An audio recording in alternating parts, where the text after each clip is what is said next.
নারায়ে তাকবীর, আল্লাহু আকবার। আসসালামু আলাইকুম। Hope you are doing good. আজ আমরা চলে এসেছি শাহবাগে ছাত্র শিবির কর্তৃক আয়োজিত ফ্রেমবন্দি ৩৬শে জুলাই অভ্যুত্থানের পূর্বাপার দেখতে বাংলাদেশ জাতীয় জাদুঘরে।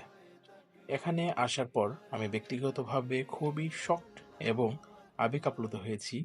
সবথেকে বেশি আমাকে আনন্দিত এবং বিস্মিত করেছে দর্শকদের ব্যাপক উপস্থিতি এবং তাদের উদ্দীপনার মধ্য দিয়ে ছাত্র শিবির কর্তৃক আয়োজিত ফ্রেমবন্দি ৩৬শে জুলাইয়ের অভ্যুত্থানের পূর্বপর শীর্ষক আলোকচিত্র প্রদর্শনী।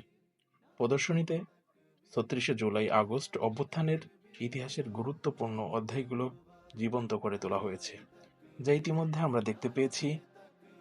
ইন্টারনেট জুড়ে সকল নেটিজেনদের মধ্যে গভীর আগ্রহ এবং প্রশংসার জন্ম দিয়েছে। আমরা প্রথম এবং দ্বিতীয় দিন যেতে পারিনি নিজেদের কর্মব্যস্ততার কারণে, তবে আমরা এসেছিলাম ৯ ডিসেম্বর, মানে একদম শেষের দিনে, পড়ন্ত বিকেলে বড় ভাইদের সঙ্গে।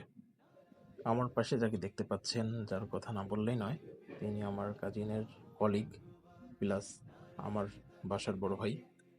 ভাই আমাকে ফোন দিয়ে ঘুম থেকে তুলে নিয়ে এসেছিলেন। ভাই যদিও আমার অনেক সিনিয়র, বাট ফ্রেন্ডলি এবং নিরহংকার একজন মানুষ।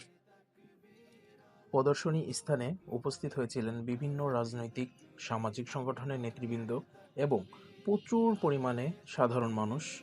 স্কুল কলেজের হাজার হাজার শিক্ষার্থীদের পদচারণায় মুখর হয়ে উঠেছিল পরিদর্শনী পরিবেশ এবং বাংলাদেশ জাতীয় জাদুঘর প্রাঙ্গণ।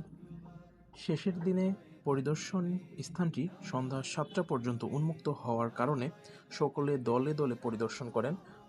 প্রদর্শনীতে দর্শনার্থীরা জানান, ২৪শের সারা বাংলাদেশের আন্দোলনের চিত্রগুলো এখানে নিখুঁতভাবে তুলে ধরা হয়েছে, যা বিপ্লবের স্মৃতিকে জীবন্ত করে তুলেছে। ওভারঅল বলতে গেলে আমার কাছে দারুণ লেগেছে ছাত্র শিবিরের এই আয়োজন। প্রদর্শনগুলো দেখতে দেখতে মাগরিবের আজান হয়ে যায়। আমরা সকলে বের হয়ে পড়ি নামাজের উদ্দেশ্যে এবং আমরা নামাজ আদায় করি আমাদের জাতীয় কবি কাজী নজরুল ইসলামের কবরের পাশের মসজিদে। ভিডিও অনেক বড় হয়ে যাওয়ার কারণে আর ভিডিও দেওয়া হয়নি। সকলের সুস্থতা কামনা করে এখানেই শেষ করছি। ইনশাল্লাহ আবার দেখা হবে নতুন কোনো ভিডিওতে। আল্লাহ হাফেজ।